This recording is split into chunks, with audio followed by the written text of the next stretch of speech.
Hello, my name is Jagriti. I had done my graduation from BHU in Zoology Honours.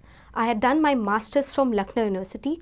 Since last 4 to 5 years, I am in the teaching field. I used to just share my knowledge with more and more students because I feel like when you share knowledge, you get more knowledge with like students also. So I used to share the knowledge as well, and I used to just take some knowledge from the students as well. So today's topic, I'll just start with the topic, and today's topic is cell biology. So I'll start with cell biology.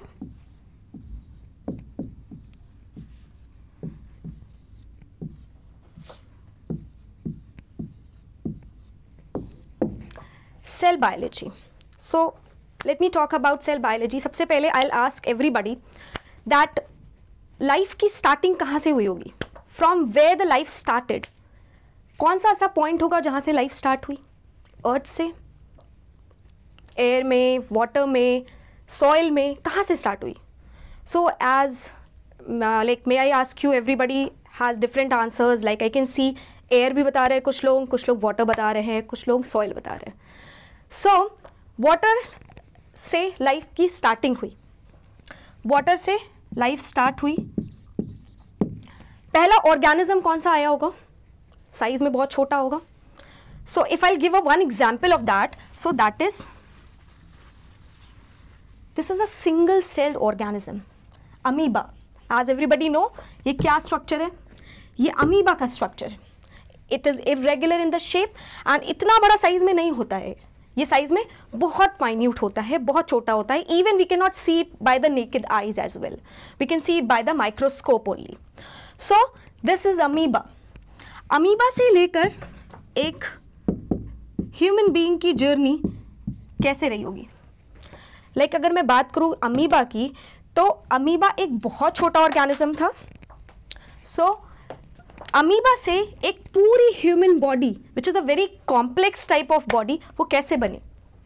So I start with amoeba which is a single celled organism. Single cell मतलब one cell से बना amoeba. The basic जो इसका basic structure था वो था एक single cell. Means this cell is the basic structural unit of life.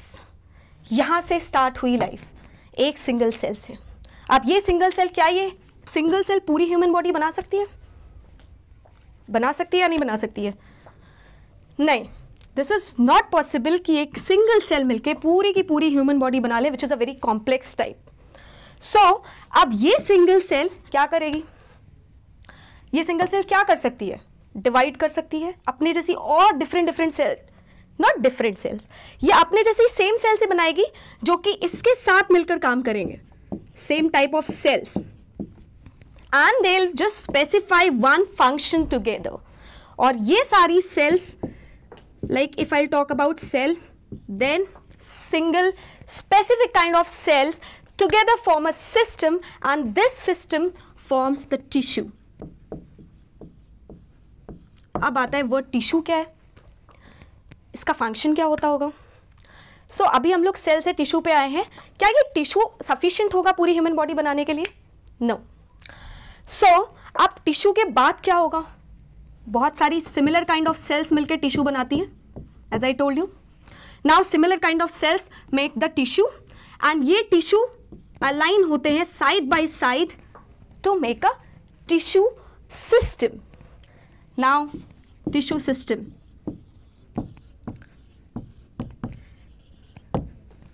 same kind of tissue aligned together to form this tissue system.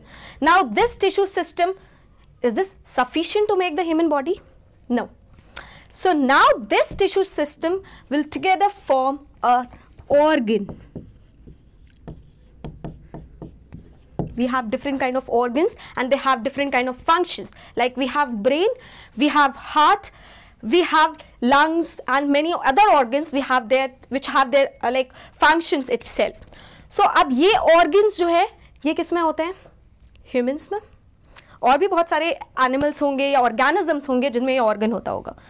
अब ये organs एक साथ मिलके एक system की तरह काम करेगा और ये system बना देगा organ system.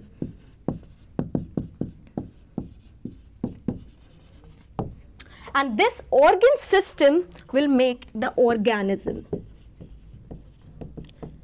So we can see कैसे एक सिंगल माइन्यूट सेल जिसको हम नेकेड आई से देख भी नहीं सकते थे, उसने एक पूरा का पूरा ऑर्गेनिज्म बना दिया. Now this organism is like, ये ऑर्गेनिज्म कोई भी फिजिकल एक्टिविटी कर सकता है. नाउ दिस ऑर्गेनिज्म के बारे में अगर बात करें तो ये ऑर्गेनिज्म एक छोटा ऑर्गेनिज्म भी हो सकता है. If I can just give example, ये ऑर्गेनिज्म कोई भी हो सकता है, एक कैट, एक रैट और एक human, right. So now this was like introduction of the cell biology as I will talk about. अगर इसके डीप में देखते हैं, पर्टिकुलर सेल्स डिवाइड कैसे होती हैं. इट्स नॉट ईजी कि एक सेल आई और वो डिवाइड करना स्टार्ट हो गई, उसमें बहुत सारी चीजें होती होंगी. कैसे डिवाइड कर रही है सेल, और पूरी की पूरी सेल डिवाइड होगी तब टिश्यू बनता है. इस टिश्यू का काम क्या है, what is the function of the tissue, and then कैसे ये टिश्यू मिलके एक सिस्टम की तरह काम कर रहा है, और ये टिश्यू सिस्टम ऑर्गन कैसे फॉर्म कर रहा है. देन ये ऑर्गन अकेले काम नहीं करेगा. ऐसा नहीं आपका ब्रेन अलग काम कर रहा है, आपका हार्ट अलग काम कर रहा है. No, it's not possible. सबको कोऑर्डिनेट करके काम करना है. एज अगर हम स्कूल की बात करें, स्कूल में टीचर स्टूडेंट्स मिलके एक कोऑर्डिनेशन में काम करते हैं तब पूरा स्कूल चलता है. घर में भी हम सब एक साथ मिलके काम करते हैं तब पूरी फैमिली चलती है. Like that only if I talk about the organ, तो ये ऑर्गन भी एक साथ एक सिस्टम की तरह काम करेंगे तब बनेगा हमारा ऑर्गन सिस्टम, और इस ऑर्गन सिस्टम से पूरा का पूरा ऑर्गेनिज्म बनता है. So in the next class will study about the function of the tissue, the tissue system, the organs, the function of the organs, और एक सेल से कैसे कि पूरा का पूरा ऑर्गेनिज्म कैसे बन गया. क्या थी वो सेल थ्योरी, किसने दी थी सेल थ्योरी, सेल थ्योरी में हम क्या पढ़ सकते हैं, और कैसे लाइफ यहाँ से यहाँ तक की जर्नी कैसे हुई. So for that you can connect me in the next class and join us on the EDV, and for like cell biology in the next class I'll just discuss about the like tissue, the function of the tissue system, the organ system and the organism, how it is made, how the cell started dividing, और क्या like कैसे ये cell division stop होगा.